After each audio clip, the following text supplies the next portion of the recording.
Computer science tech is an ever-growing part of our daily lives. It plays a role in our phones, our homes and apartments, our cars, and so much more. It's a multi-billion-dollar industry, but it's dominated by men. So this, a room full of young women learning the ropes of computer science, is something you don't see very often, if at all. It's a part of the partnership between CUNY and Cornell Tech called Women in Technology and Entrepreneurship in New York, or Whitney for short. The mission: double the number of undergraduate women who choose to minor or major in computer science or related fields. It's incredibly important because, as those of us in the field know, but not everybody is equally as aware, we have a huge gender equity issue in tech. And not only do we have that issue, but that issue has actually been getting worse for the last 30 years. So way back in 1985, about 37% of the graduating classes in computer science were women, and today that number is 17%. Judy Spitz is the founder of the program and its director. We stopped by to see Whitney's Summer Guild in progress. So all of the young women who participate in this program have recently graduated high school and are soon to start one of the CUNY colleges. And the goal of the program is in 1 week to expose them and have them participate in all of the different aspects of what could be technology careers, all with a single goal, which is to increase the probability that when they start college in the fall, they are more likely to sign up for an introduction to computer science class. I like it because this is something that I've never really been introduced to, and I think it's a new experience, being that technology is advancing every day. This is something that a lot of people should be into, and the experience of working with females around my age and stuff like that is good because there's not a lot of activities that involve women interacting with each other. Shania Thomas will be headed to college in the fall, and she's one of hundreds of students whose interest in computer science has been sparked or encouraged by the Summer Guild, which is in its 3rd year. On our visit, we saw the ladies in a product development life cycle where they come up with product and app ideas that set out to solve a problem or fix a need. Throughout the week, the students learn about coding and put together a website. We caught up with the team as they brainstormed ideas for prototypes. So we're excited about the design of the app, but we're concerned about is it working? I think it's really empowering because a lot of people think that women don't really have a place in this field. So it's kind of like uplifting for us to be able to work with each other and do stuff like this because it's not something that people see women doing every day.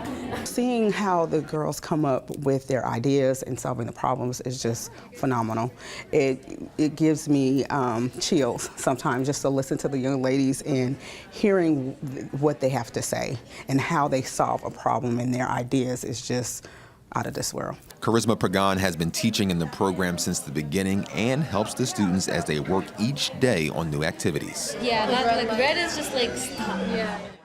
This 5-day course culminates in the 5th and final day. I'm whispering because the girls are inside making their presentations now. That's what they do. On the last day, they make a presentation to their fellow students as well as teachers. Let's go in and see what their presentations have in store.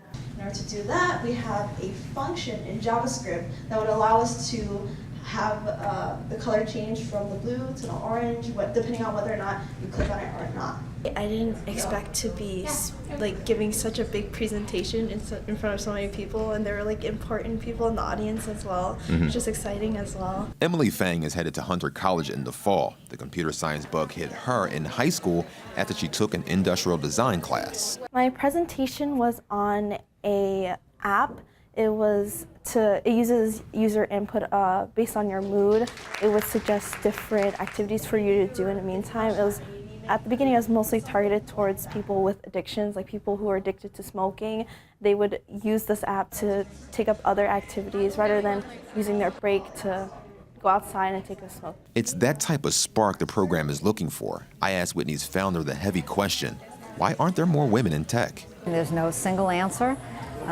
We know that there are role model issues. If we think about who are the software developers and technologists that come to mind, they're almost all males. So we have that issue. We have this sort of ongoing issue that young girls tend to move away from math and science type subjects when they're in middle school and high school. But we also have a cultural issue in the tech field, so that even young women who express an interest in it and move in that direction end up getting discouraged or dissuaded because of the sort of pervasive gender equity challenges that exist in the tech field. After talking with these young ladies, you could quickly see a theme. In these groups, programming equals empowerment, and in this circle, a weight has been lifted, and these girls felt a little more free to let their ideas fly. It's very uplifting to see. I went to a Microsoft conference in Philadelphia for Azure, and there were probably 800 people there or more. I think I saw 4 women, including myself. So I looked around, I couldn't believe it. When I walked in, I was so happy to see so many girls and women in one room interested in the same topic. I feel like it's almost a sense of relief, like almost putting your guard down. Is that yeah, it's like, wow, it's not just me. I'm not alone in this. The Summer Guild program has seen about 1,500 young women come through its doors since its inception in 2016. The learning doesn't end here. The students say they've made friends in this week, and Whitney will stay in contact with the girls, offering mentorship and other opportunities as the school year gets going.